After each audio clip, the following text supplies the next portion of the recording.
A lot going on. We're just talking about what's happening in the Middle East, what's unfolding there. We've obviously election season, but we also are tracking what may become the most devastating natural disaster ever to hit the United States. And this will be years in the recovery, but it's already become a political issue. But for those on the ground, those affected by that, those that are doing the rescue and the relief efforts, it's anything but political. There are heartbreaking stories that continue to emerge from parts of Florida, Georgia, North Carolina, and Tennessee. And we know that these stories are going to continue, and the relief effort, as I said, is going to be years in unfolding. Well, joining me now with an update on what Samaritan's Purse is doing in various parts of the country is Edward Graham, Chief Operating Officer for Samaritan's Purse. Edward, welcome back to Washington Watch. Hey, Tony, thanks again for having us on. We appreciate it. Well, always great to check in with you. We know you guys are hard at work there on the ground. As we talked about last time you were on earlier this week, you're right in the middle of it. You're ground zero because Boone was one of the areas hit. That's one of your relief sites. Give us an update on what you've seen since we talked last in the recovery effort and how that is unfolding. Yeah, Tony, you brought up a good point about being a political season. I was talking to a man that owns a very large construction company up here locally called Vinoy Construction. And Eddie Vinoy goes, you know what, Edward, I just see people loving and serving one another. And I was like, you're right, sir. No one's asking Republican or Democrat. It's people loving people. It's people serving in the ditch, going down and helping their neighbor that has been horribly affected. There is still so much loss and devastation. Our volunteers are still going out and they're processing work orders. We're making progress on debris removal and getting some of our heavy equipment in there. The state, the local here in North Carolina, they're doing what they can to get the power back on and pushing hard, but there's still a lot of people that are trapped and without food. We started on our own helicopter lift operations. We were flying our helicopter on Saturday. It hasn't stopped.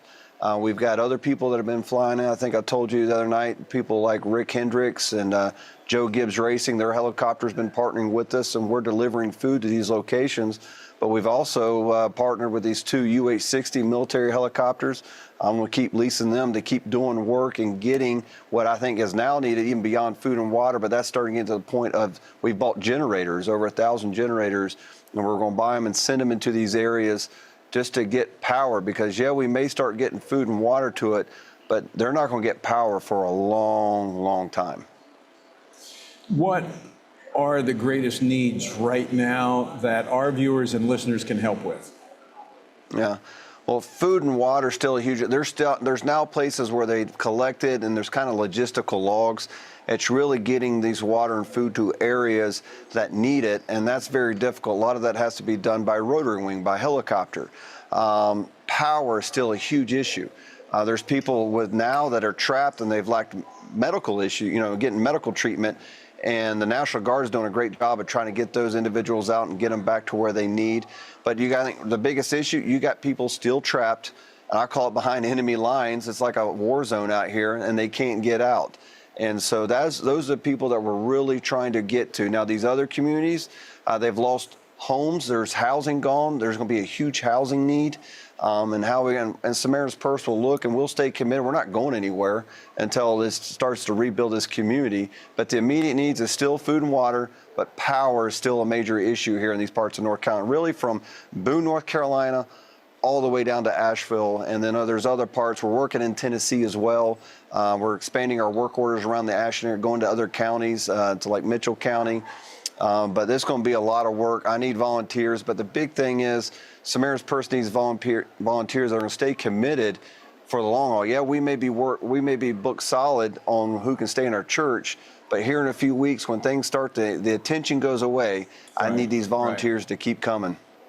Yeah, I know that it is, because you'll be there for years doing this work in the rebuilding phase of the relief. So, folks, I'd encourage you to go to the website and SamaritansPurse.org. You can find all the information you need to volunteer. You can also donate. Maybe you can't go, but you can give. And Edward, I would say the fact that there are people still missing and there are people still needing to be rescued. We need to be praying for those individuals. We need to be praying for the relief workers. This is still a very dangerous environment. Yes, it is. Yeah, there's a lot of danger out there. And anytime you work around rotary wing and putting these people in these conditions, pray for good weather. We got that this weekend, but anytime bad weather comes in, you're on stable ground, trying to fly these helicopters in these conditions. There's a lot that can go on. So pray for this safety, especially the linemen. They're working hard and they're tired.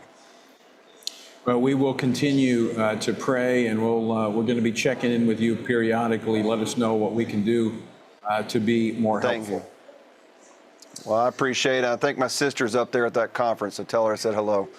We definitely will. Sissy's speaking up here. We're glad that she was able to join us. Edward, always great to see you. I will see you later. Thank you, Tony.